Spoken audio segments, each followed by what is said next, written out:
Hey folks, welcome to the show. Got a different setup this time for Oilers reviews, is because as much as I think my face is pretty and my beard majestic, I'm sure you want to see more than just that. So now you get to see most of my notes. I'm not going to write my 3 stars there, as I kind of want that to have still be a reveal, and I'll do that at the end. So if you're going to just read the notes and skip to the end or end the video, at least go see what I have at the end of the video for my 3 stars. But anyways, this is not a series review. This is just a review of the final game of the series. I will do a separate video on that. If you are an Oilers fan, I'm sure you will enjoy this video. If you are a neutral fan, I hope you like the video. And if you're an LA fan, probably won't. I will do my best to be unbiased and talk positively of the Kings where deserved. But I might make a few jokes here and there. I don't follow a script. I follow notes because I want it to be natural and all that kind of stuff. So I guess I'll apologize in advance. I will, like I said, I'll talk positively of the Kings and where deserved. And I'll still have I hope you stick around, as all of you other fans do too, as I will do more videos, including a review of the Kings, and in the review for the series, kind of where I think they should go from there, all that kind of stuff. Anyways, so coming into the game, it's Skinner and Rittich again. Skinner's coming off of 2 very awesome games where he's only allowed 1 goal between the 2, and Rittich coming off of a game with some good signs. He only allowed 1 goal against the Oilers last game, but didn't have much to save. He had a few high quality chances to save, but not much in terms of quantity, so it's hard to get a read on him. And if you are a believer that the Kings should have stuck with Talbot, and I agree, you might have been proven right here. Well, I think you were. Anyways, so coming into this, both coaches and players are fully aware of the effect of the first period. Throughout the year, the Oilers were very good at winning regardless of what happened in the first period, whereas for the Kings, the first period was very important. It seemed the first period determined the game more than the end of the game for the Kings this year. And for the series, both coaches, Hiller and Knobloch, have talked to media how important the first period has been in the series, and so they both believe in taking control in the first period. Last game, the Kings took control of the first period, and this time the Kings took control in the first period as well. They were stronger in the puck, they were hitting better and shooting better and all that kind of stuff. But they didn't get the first goal. The first goal comes via Evander Kane. It's his second goal of the series, and assisted by Brett Kulak and Ryan Nugent-Hopkins. That coming 17 seconds after the halfway mark in the first period. It was one Rittich should have had.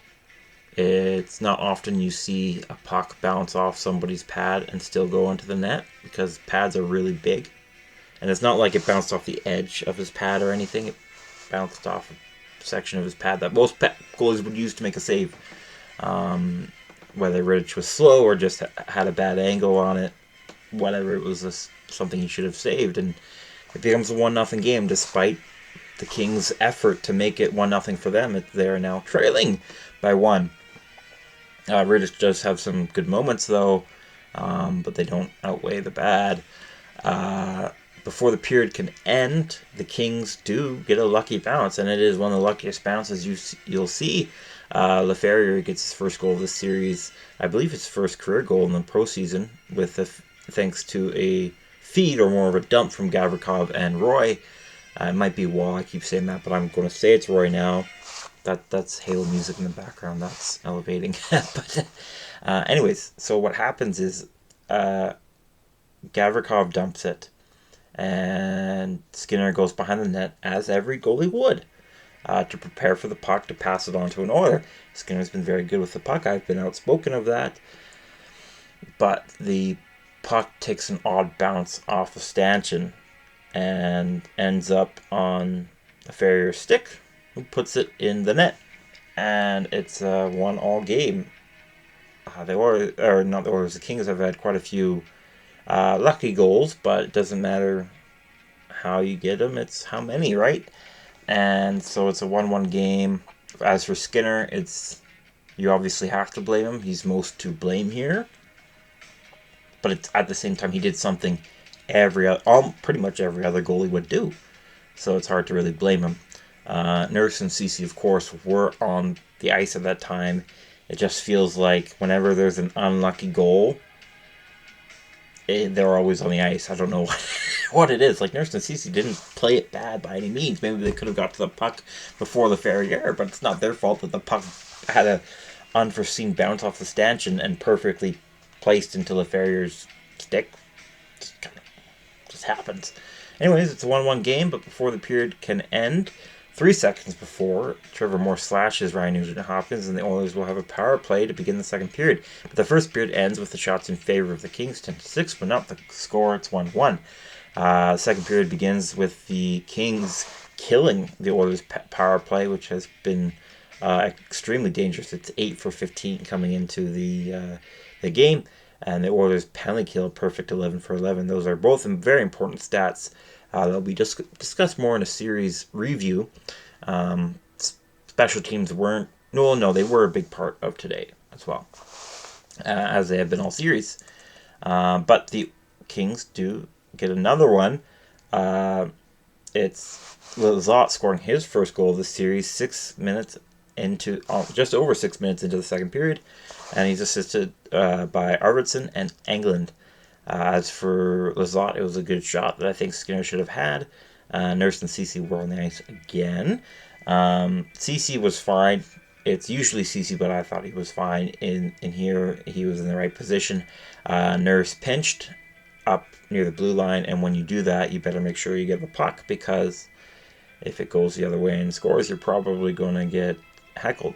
And I think Nurse has had a good series, so I don't want this to come back to bite him too much. He had a good game too. He had 6 blocks, and I thought he was good at the end with Ceci, but it would have been nice if Nurse and Ceci were back defending and not just Ceci because of an early and premature pinch by Darnell Nurse. Anyways, it's 2-1 lead for the Kings. The game is not over. The series is not over, let it be known. But Gavrikov holds Connor McDavid and is penalized for it. Oh, sorry, when I said Lizotte scored 6.5 minutes in, that was 3 minutes in. Gavrikov did the penalty 6.5 minutes in, and the Oilers do score on it to tie the game. It's Leon Draisaitl scoring his 4th goal of the series. He's assisted by Connor McDavid and Evan Bouchard. That's Connor McDavid's 10th assist of the series. He becomes the 6th player in NHL history to record 10 or more assists through the first 5 games of the playoffs, and the first to do it since the early 1990s. But it's not all roses for the Oilers quite yet. Not even a minute later, almost 30 seconds later, Corey Perry and Mikey Anderson are kind of get tangled up as they chase an Oilers dump into the Kings zone. And they both fall into the boards, with Perry injuring himself, or I don't want to say injuring himself, but he gets injured in the process. And he is penalized for tripping because his skate was behind Anderson. The fall appeared to have been mostly Perry's fault, though I think they both had a hand in it. It was mostly Perry that caused the fall. And so it's a tripping penalty, but Zach Hyman serves it as Perry is injured. He does return to the game. Anderson was injured in the first. I meant to mention again, because this is a retake, but Anderson did return, obviously. It is potentially the last game of the series, so you're going to go out there and fight. So during this power play opportunity for the Kings, the Oilers' penalty kill does very well, but before it can end, it becomes... I wrote 4-on-4, but in reality it was 4-on-3 as they're negating penalties. Fogle gets called for hooking Kevin Fiala, but Kevin Fiala does one of his moves where he embellishes. I say that, I respect his offensive ability, but he is known to have embellishment penalties. This isn't his first time. With that, that becomes the Kings' 4th unofficial dive. What I mean by that is the NHL, not the NHL. The NHL doesn't track dives, but there is a account on Instagram called NHL Dives. I think they're on Twitter as well, who will unofficially track dives. and I was talking to them and asking how many is that for the Kings in the postseason alone, because it feels like a lot, and it is. They said it's their fourth this postseason alone, not including the regular season, which leads all the playoff teams. The next closest, there's a couple teams at 2 with 2 dives in the postseason. The Kings are at 4. Um, Oilers fans have always said that the Kings do dive a bit more, and they certainly dive more with Fiala on their team. They score more too, but they dive more as well. Anyways, so both of those penalties are killed off, but the Kings decide to take another penalty, which they should know by now. Don't take penalties against the Oilers. If there's one thing that's going to win the Oilers game, it's the power play. But Dubois does end up holding Leon Draisaitl. Well, he wasn't holding him. A lot of LA fans point to this call and the Fiala call as reasons why the refs were on the Oilers' side. I don't think the refs were bad. Obviously, I'm an Oilers fan. But I will say this. All of the calls were, none of them were obvious. I felt the Fiala one was kind of obvious, actually. But all the other calls, none of them were obvious. It's just all of them are really close. So you're going to see what you want to see. Oilers fans are going to see what they wanted to see. And Kings fans are going to see what they wanted to see. So I understand that why Kings fans are very angry with refs, because Oilers got more power play opportunities. The Kings only had 1 power play. Could have had 2 if Fiala didn't get called for embellishment. And of course, in a potential elimination game, your emotions are going to be much stronger, which means you're going to see what you want to see more than rationally thinking. And that goes for Oilers fans too, because I could be wrong. But anyways, Dubois is called for holding against Draisaitl. I don't think it should have been holding. I do think there's a penalty on the play. I think it should have been called for elbowing, because his elbow made contact with Draisaitl's face. But holding? Maybe holding Draisaitl against the board, because what was happening is they were both on the boards, and Dubois outbodies Draisaitl, and so Draisaitl kind of goes down, and so maybe the refs wanted to call Dubois for holding Dry against the boards, but I don't think that was really an issue. I don't think that should be a penalty call, but what did happen is while Dry was going down, Dubois shifted his body more, and his elbow makes strong contact with Draisaitl, which is where I think the penalty should have been called. But whatever, a penalty is a penalty, and the Oilers do score on it. It's Draisaitl scoring his 5th goal. Well, actually, they didn't score on this power play. It felt like it because 4 seconds after it's killed, that power play unit does score. It's Draisaitl's 5th goal of the year, and he's assisted by Connor McDavid and Evan Bouchard. Now, 5 minutes later, the Oilers get another power play opportunity when Doughty slashes Dylan Holloway. The Kings do kill this power play, but again, it doesn't really prevent a goal, because 3 seconds after they kill the power play, that same power play unit still on the ice does score. It's Hyman scoring his 7th goal of the year, assisted by Ryan Nugent-Hopkins and Evan Bouchard. Zach Hyman, with that goal, now ties the league in postseason goals. And the period ends with a demanding 4-2 lead for the Oilers. The shots during that were 15-5 in favor of the Oilers, mostly due to special teams. But anyways, now it's up to the Oilers to hold on. And in the third period, the Oilers play excellent defense. It's something that they've tried for the last few years, but couldn't really ever do until this defense really started taking hold with the new system, and particularly under Knobloch and Coffey. We always talk about in football, American football, obviously, it's, if you play prevent defense, you're doing prevent winning. You shouldn't do that. You should always have your foot to the metal, or pedal, sorry.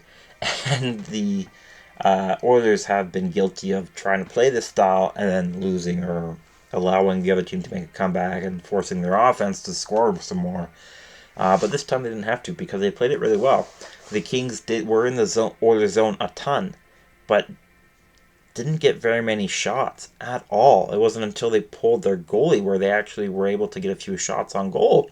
The Oilers just kind of took the puck away, took it to the neutral zone, and then either dumped it for a change or went into the offensive zone to kill some time, maybe get a few shots on goal to try to expand the lead. It was very control play by the Oilers, something you've never really seen from the Oilers. I've never really seen from the Oilers, and something the Oilers never really did efficiently since the mid 2000s when they went on their cup run.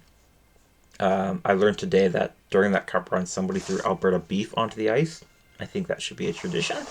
But anyways, the Kings do manage to get a puck past Skinner with the goalie pole. Kempe tips one for his fourth goal of the year, and he's assisted by Roy and Fiala.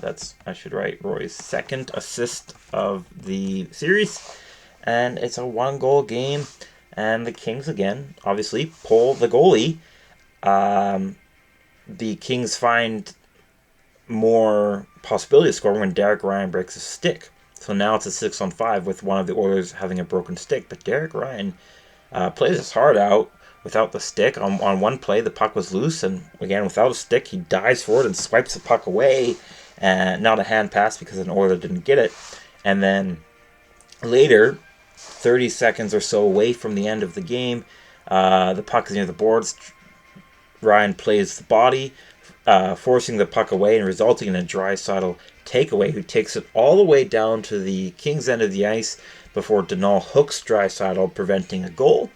It wasn't deemed an automatic goal because if Draisaitl was on a breakaway and hooked from behind like Denal like he was, with the empty net, then it would have been an automatic goal for the Oilers. But because Doughty was still ahead of Draisaitl, it does prevent the goal. So the Kings do still have 20 seconds to score one goal. They just have to start in their own zone, and the Oilers manage to kill it and win 4-3. I don't remember if I said this in the opening for this take, so I'll say it now. That means for the third straight year, the Oilers advance to round 2, and for the third straight year, it comes at the expense of the LA Kings. In that first year, the Oilers did it in 7, then the Oilers did it in 6, and now the Oilers did it in 5. So if we meet again, there's reason to believe the Oilers will sweep the Kings next year. That obviously depends on offseason and all that kind of stuff, and the whole regular season, so that's next year. As for this year, as for this game, the Oilers move on, and the Kings are eliminated again. Lots of emotions, but again, that will once again come into a series review video. We're just going to talk about the game where the Oilers controlled the majority of the game. They outshot the Kings 26-21. The Kings, another mistake, out-hit the Oilers a lot. I think they deserve credit for that because I felt like LA Kings' lack of physicality in the last 2 times we played them was the reason they lost, but it wasn't this time. It was in the early games, but in the last few games, the Kings obviously out-hit the Oilers this time, 57-27.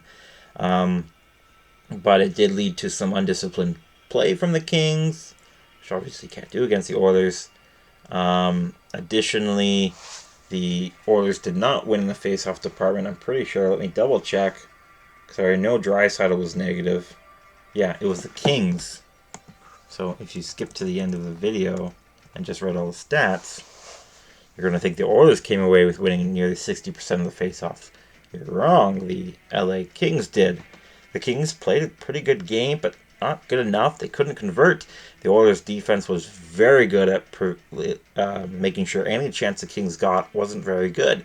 The Kings had a much better, I guess statistically they had a much better penalty kill. They killed 4 of Oilers' 5 power play chances, but 2 of those resulted in goals just seconds after the penalty was killed. So kind of pick your poison there. The Oilers had 9 shots for in their 5 opportunities, and of course the 5th one only had 20 seconds and allowed a shorthanded opportunity, which Skinner saved. The Oilers' penalty kill didn't have long to do, or much to do, but they were perfect, allowing only a single shot for Skinner to save. Skinner was 16 for 18. I thought he was okay. Nothing too good. Rittich was 22 for 26. He was nearly called Big Save Dave, as he has been in past. On Draisaitl's first goal, he shoots from his office, as we've called it, and Rittich made some brilliant glove save, and it's all like, oh, I can't believe it. As an Oilers fan, Big Save Dave is back. This is not good for the Oilers. Draisaitl is convinced it's a goal. It's like, what do you mean it's a goal? It's in Ritch's glove. Why do you think it's a goal? Well, on further review, the glove with the puck fully past the red line into the net, meaning it's a goal for the Oilers. So Rittich, he had a few saves, but he wasn't good enough, and I felt that first one was really bad on him. And I guess I could talk more about the Kings' goaltending in the series review. But as for this game, he wasn't good enough. Skinner was. Rittich saved 22 of 26. Other notes, I mentioned McDavid becomes a sixth player. Or maybe I didn't, because I did 2 takes, and now their memories are combining together. So if you didn't hear it, or missed it, or whatever, McDavid is the 6th player in NHL history to have 10 or more assists in the first 5 games of the playoffs, and he's the first to do it since the early 1990s. And Leon Draisaitl joins Connor McDavid and Sidney Crosby as the only active players to have 10 plus points in 4 or more playoff series. You may have seen a stat go around that shows the highest points per game, or in the playoffs, the 5 players who lead all time in it. 4 of those guys are Oilers. Gretzky's number 1, obviously. Lemieux's number 2, obviously. And then it's McDavid, and then Draisaitl with Curry at number 5. Now, for what's not on the board is my 3 stars of the game. If you're familiar with me, you'll know that I do Oilers 3 stars, but for the playoffs I've also included the Kings as well. I'll do 2 separate 3 stars, but both of them are full of Oilers, so I don't really need to differentiate. Let me bring it up. 3rd star could have gone to McDavid. He had 2 assists, but I gave it to Ryan Nugent-Hopkins, who also had 2 assists and was a penalty killer. He also had a hit, and he played 23 minutes of time on ice. David did play well over 20 minutes as well. Bouchard had a lot of minutes on the ice, 26 minutes and 16 seconds. He had 3 assists, 3 blocks, and a takeaway. On the series, Bouchard has been amazing. Game 2 was really ugly for Bouchard, but outside of that, really good. Again. And first star, you can probably guess it, it's Leon Draisaitl. He had 2 goals, a hit, a block, and 2 takeaways in his 24 minutes and 24 seconds on the ice. His face-offs were uncharacteristically bad. He was 12 for 27. One of the best face-off takers in the league. Didn't look like it tonight, but he did look like an elite player nonetheless with his 2 goals and good takeaways as well. He can be good defensively when he puts his mind to it. He can be very good defensively when he puts his mind to it. It's just all about energy allocation and what your focus is, right? And his focus is scoring, which when you can score as much as you can't really blame him too much. You can still blame him. But anyways, that's it for this video. Thank you so much for watching. Whether you like this as informative or white noise, I appreciate you making it all the way. If you did make it all the way, I would once again encourage you to like the video. It's huge encouragement for me. I would encourage you to leave your thoughts down below, whether they're positive or negative. I encourage positive, even if you disagree with me. You can do both, and subscribe for more. I got lots of playoff content to come. I meant to do that today. I didn't get around to it, so hopefully tomorrow I won't put it off too much longer. I promise that. But anyways, I will see you in the next one, I hope, and have a great rest of your day, night, afternoon, wherever you're at. I'll see you when I see you next.